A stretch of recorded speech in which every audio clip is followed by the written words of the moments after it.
a backyard flower bed. These remains were wrapped in 2 separate articles of bedding and were underneath a sheet of plastic, bark chips, and a large terracotta pot.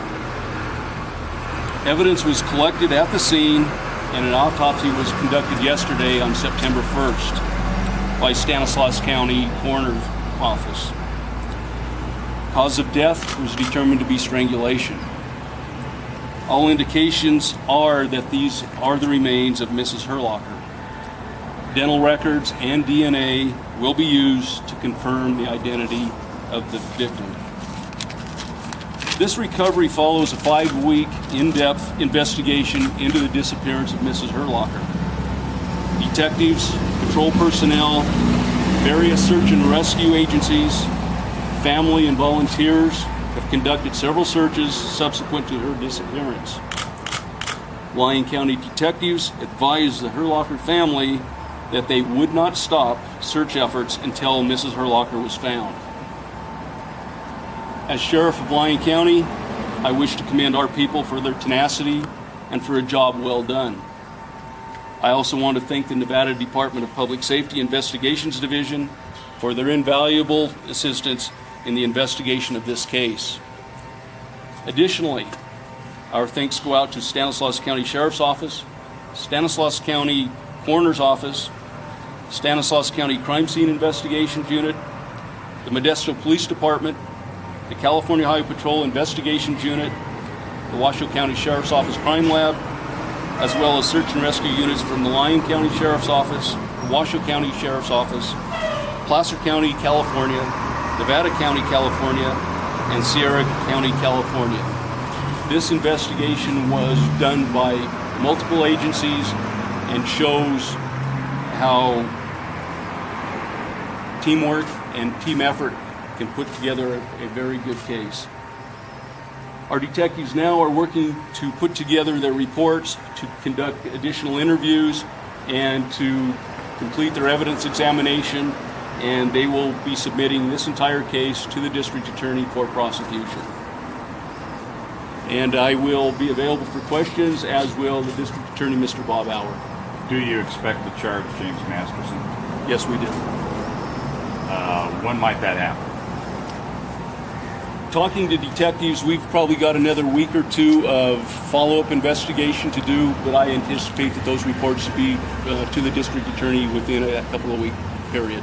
There was already some evidence, certainly that would point toward him. But was there any other evidence recovered at where the body was buried that points to him? There is additional evidence that has all been turned over to Crime Lab for evaluation and comparison.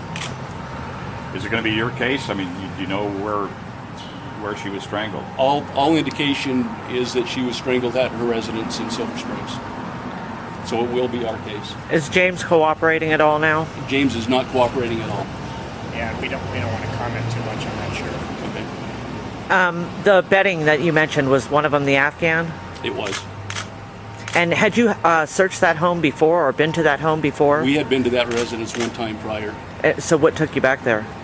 Information that we had received during the investigation, and also information that we had received from family members. And so the grandfather is being cooperative? Yes. And Ed, just to follow up on your question, we've already filed charges against Mr. Masterson on the theft of Ms. Herlacher's car and on the theft of her credit cards. There's an outstanding warrant. The way Nevada law works is if any part of a crime begins here in our community, then there's jurisdiction over the entire crime. So we're going to have jurisdiction in this case. That's not going to be a question then? Okay. Well, that's our it will not be a question. Okay. When do you anticipate you'll be filing? If we get a report within a week to 10 days, we'll review it, and we will file within a day or two thereafter an amended criminal complaint. And do you have an idea of what you may file based on what you know right now? We're going to be filing a murder charge, and there are going to be other various charges involved. It looks like this is a case that involves kidnapping, robbery, murder. Right. When would you anticipate bringing him back here? As soon as we file an amended complaint, we will request extradition. He's in custody in Sacramento right now. We'll ask them to bring him back.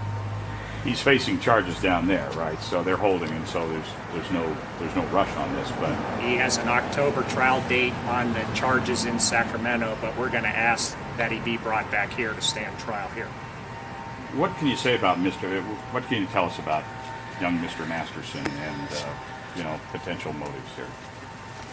Well, right now what we're being told by the family is, and I think we've mentioned this before, is he had pretty much cut ties with most of the family because of different situations he had with them, committing crimes, theft from family. And in this case, again, the evidence is showing that he took her credit cards, he took her jewelry, and he was under the influence of heroin when he was arrested. So I think it's pretty easy to link those two, that narcotics related and looking for money to support his habit. Did he live at that home with his grandfather, do you know? No, he did not. Do you know where he lived before he moved up here on the 17th? He had been bounced around from several different houses. He has a lot of family in that area. So is including his mother. Riverbank his hometown? I don't know that it's Riverbank or if it's Modesto. Okay. He's not telling you anything about the case? Again, Sheriff, I would ask you to not comment on that. He has the assistance of legal counsel right now, so we can't comment on that. You don't know that he would fight extradition or anything. I mean, it's too early to Speculative at this point. to know that kind of stuff. And you didn't start any extradition proceedings based on the charges that you have here? An amended criminal complaint before we request extradition. Sheriff, you've been doing this for a while. The terrible thing about this for the family is it all points toward a family member. Correct. Have you ever seen anything like this? We've seen a couple, not exactly like this, where a family member just got here, and especially the age. A young man of Mr. Masterson's age. Now we have seen homicides related to domestic violence. We have had one other case where a lady from that same area disappeared several years ago. She has not been located. But more in the line of domestic violence, where we have seen a couple homicides over the years. But grandson on grandparent, It's one of those things where as long as you're in this job, things don't surprise you. But this one still, it's a shocker that a grandson and a grandmother. I think most of us would never even consider that being a possibility. But some humans being the way they are, again, we're being in the line of work that we're in. Nothing shocks us. It's definitely one of those catastrophes or the type of situations where the community it even brings the community to its knees, because how could this happen in Silver Springs, Nevada? So it's one of those things that we deal with. The indications we were getting early on was that you weren't finding much at the home, but you're indicating you're pretty sure that that's where the crime took place. So yeah, that's maybe not true. We're still putting that together, but indications right now that we're getting from our detectives and from those that are assisting us is there's a good possibility that it happened in that home. Do you know, did he confide in anybody? Did you find anybody that he confided in? Per se, no. Right. And I understand you brought the vehicle back from Sacramento. Is there anything in the vehicle that would be telling in terms of We've what happened? collected a lot of evidence from that vehicle, and I think that'll be instrumental in the prosecution of the case. As So far as you know, he was the only one that you're looking at? Yes, yes. And so I'm assuming he was filling up the tank on Grandma's credit card and that kind of That's stuff. So correct. that probably helped you figure out where he went first. That's correct. Any history of issues between the grandmother and the suspects? No issues that we're aware of. Like I said before, this was kind of one of those last-ditch efforts on the family to get him to a place where he could get along with a family member, because he pretty much burned his bridges everywhere else. So let's try Grandma, and that's what we're being told. Do we know if he called Grandma and said, "Can I come stay with you," or if somebody else in the family acted as a I liaison? don't have that information. But as far as you understand it, it was not long before he arrived here on the 17th that an agreement had been reached where he was going to come here to live with her. Correct. Do you know if has he ever stayed with her before? He's been here before, but from my understanding, it's been a while since he had been here. So when he was young, He had just arrived here. Yeah, So when she within a week. There were search efforts up here. Did you focus very early down in California? Well, we went with several different spots. We started here again because this is where she lived, this is where he was, and we're looking at would someone, if they actually murdered someone, would they transport them or would they try to hide them right away? So we started the efforts here. We used our own folks. Of course, there was a lot of volunteers, family members that wanted to search, so we searched the Silver Springs area very well. We went to Fernley, searched quite a few places. We were told that people had recovered bits of clothing or articles of bedding, blankets and that type of thing, so we searched those areas. We also did quite a few searches as we expanded the search along Interstate 80 all the way to Modesto.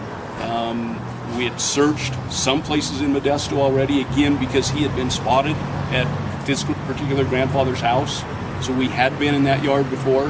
But the body was very, very well concealed. Can I ask, the flower bed, did it look disturbed or did it look like... Well, this terracotta pot had been placed over it. And it was a large pot? Yes, very large pot, very heavy. But one of our detectives had remembered seeing some dirt on a sprinkler head the first time they were there. And he thought that might be a little out of place, so when they went back the second time, he asked about that, and the family had told him, yeah, we're having some problems with the sprinkler system. So they went back to that area and started in the flower bed right there and found her very shortly thereafter. So it wasn't a family member who said, hey, that flower pot wasn't there before? No. Were our detectives on hand for that search? Yes, our detectives were on hand through right from the initial taking of or receiving of the missing person report, through all the searches, through all the investigation, all the interviews. Our guys were there as well as, for the most part, the Nevada Division of Investigations was there also. So I guess the next step is positive identification. That's going to be a day or two more? Yes, we're looking at dental records right now, indications right now with what they had, not only with the official records, but just things that they knew about Grandma, Mrs. Herlacher, that the dental work is very similar to what she had, as were some surgical scars. And so had I'm sorry to belabor this, but had they actually looked in the flower bed before? Had any digging or just sort of looking around? No digging in that flower bed. We had done some digging in some other places that looked like they had been disturbed or where the lawn had died, but then they ruled those out right away. And the niece, James's cousin, said that she saw him there after Grandma disappeared. Has that been confirmed? Yes. And let me ask you, when do you think she was killed? Because she was last spoken to on the 22nd. The missing persons report was on the 24th. We're believing somewhere in the time frame between the 22nd and 23rd. So you know where he was or the area? I mean, you were able to track him he wasn't in Silver Springs on the 23rd. We've been able to pretty much track his movement through evidence, receipts, and that type of thing. On the backyard, just to belabor it a little bit more, and you didn't have access to a cadaver dog or a sniffer or anything? Did we use a cadaver dog earlier? No. Okay. We'd use a cadaver dog here in Silver Springs. Can I ask what the reaction was of the people, Grandpa, in the house? I think shock and disbelief. Did he say how long had James been there? And didn't anybody see him digging in the backyard? No one was home at that time. Oh, were they out of town? Yeah, or? Grandpa was out of town. And James had broke into the house, according to the information we got.